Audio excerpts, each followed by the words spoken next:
So you found my video and you probably was looking for information on can I use a small box Chevy old school clutch and pressure plate onto a LS style flywheel. You probably want to put an old school transmission onto a new school engine. Well, yes and no. You can. Comes with some drawbacks, and I'm about to show you everything in this video of why I would not personally do it, but why you can do it. So let's jump in. Hope you find it helpful. Hit that subscribe button, just don't leave me hanging, and drop a like. It helps me out. I'm a small YouTuber, so let's get into the video. This is a stock LS flywheel. You will find them on a 4.8, 5.3, and 6 holes. The flywheel is exactly the same on all three engines.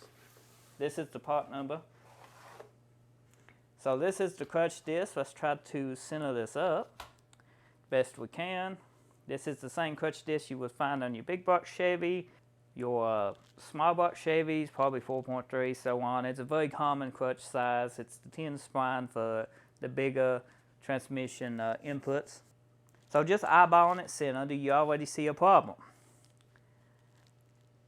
You probably don't. I do. One of the problems is, look how much clutch material we are missing here. We are missing about a ½ inch. You're probably thinking a ½ inch ain't that bad. No, technically, it's still good. You could run it like this, and people do run this setup just as you see fit. But if you look under this, right here, now watch this as I set this down. If you got one, you can go test it out yourself if you done bought this and just double checking your research. This pressure plate hangs off of the flywheel itself by about another good ½ inch. So actually, you just have a tiny bit of material that's touching this flywheel. Well, it will hold. A small stock engine probably do just fine on. Anything with performance applications or anything like that, this clutch is going to flip. I'm going to explain to you why. Because you got clamping force that holds this to this clutch. That's what keeps it from flipping. It's your pressure plate. Your pressure plate puts down even pressure. Well, the old school pressure plates puts down pressure on this whole disc here. So not only is it putting pressure here, it's putting pressure off your flywheel. Now I don't know if you can see this or not. You can see it's flex in near the end. Well, when you add that pressure plate, it puts an uneven pressure clamp onto this, which under high horsepower applications, well, mild built engines, are cause flipping. Over time, this disc will wear a groove out. Because of that, technically it will work, but I do not recommend it. So let me just show you what I mean about uneven clamping force. This is the pressure plate from an old school small box Chevy, what you would get with a big box Chevy and stuff. You see how it's built, it's wider? Well, watch this. This whole disc, when it sets even, is pressed on evenly on this clutch. Now, when you don't have the backing surface for that clutch to press down and get it for clamping force, you actually lose clamping force. You actually lose its holding power. I've said before, some people can use this and never have an issue. So how come you hear good things about it and sometimes hear bad things about it? Because yes and no, sometimes it'll work. A completely stock motor, one you ain't going to hot rod too much, clutch probably lasts 1,000,000 miles. One you're going to beat on every day, you're going to take to the drag strip, your clutch probably not last a couple, 300, 400, 500 miles. You're going to tow, that clutch is going to get toasted away. And as soon as you put anything heavy on it, that uneven clamping force is just going to burn the clutch away. So I'm going to show you anyway of what to use. So let's just go over the throwout bearing. Depending, if you ain't got a throwout fork, a hydraulic bell housing conversion type deal, what I use is just the stock C30 bearings. The part number for these is this. They do make a longer bearing. It's quite a bit longer. It's about a ½ inch longer.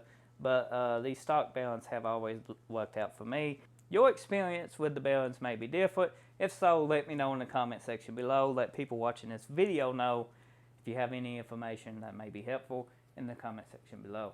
So if you are going to go through with using a small box Chevy pressure plate, and I ain't talked you out of it by now, you need to knock these dowels out. They two in this flywheel. You just turn it upside down. You got little holes, take your punch, pop, pop. Then the pressure plate will fit the flywheel. You will have to hollow out your holes here so your bolts can go through it, but this will bolt right onto your old school clutch here. Move that back out of the way, try to get out of your light. I'm going to show you this before I end this video. That's a stock LS clutch disc right here. Oh, it's a 10 spline too. Did you know that? Did you know also it's pretty much the same thickness, just a little bit taller. This is the wore out clutch. When this clutch was new, it's probably been the same exact thickness as a stock Flywheel Chevy clutch. I can take an LS clutch, pressure plate, and clutch setup just like this and use it on my old school GM transmission. What's stopping me from doing that? There's nothing stopping you from doing that at all. The clutch forks are a little bit different, but the throwout bearing will work with it. You might have to play with your spacing a little bit on your throwout you use, but the common one I use is just this C31 I showed you, and it works fine with this clutch setup. I go over the LS clutch style setup and stuff in another video, but this video should have been helpful if you're looking to just use the old school GM clutch and pressure plate onto your LS engine. So at the end of the day, if you still want to use your old school Chevy small block clutch and pressure plate, you can onto your LS. I showed you reasons why not, but it will bolt up. Can use your stock throwout bearing most of the time. You can pretty much have it running and driving car just fine. You might have a few clutch flipping issues. It just depends. It's just trial and error, guys. You just have to try it, see for yourself. I personally like using the factory LS clutch setups. The ones that I'm going to be using on my build is a Clutch Master Kit Stage 2. And you see it fits just fine. If you look over here about the clutch and pressure plate, if you compare the two, they pretty much the same height. So why would it not work with a stock throwout bearing? A lot of people like to overthink things, overcomplicate things, and information on this is hard to find. So let me know in the comment section if you've been using an old school small block Chevy clutch and pressure plate on your LS engine flywheel. Let everybody watching this video know. Let us know how it held up. I love to hear about it, and I'm sure everybody watching would too. So if you're new, get subscribed. If you're a returning subscriber, thank you for watching another one of my videos, and I'll see you on the next one.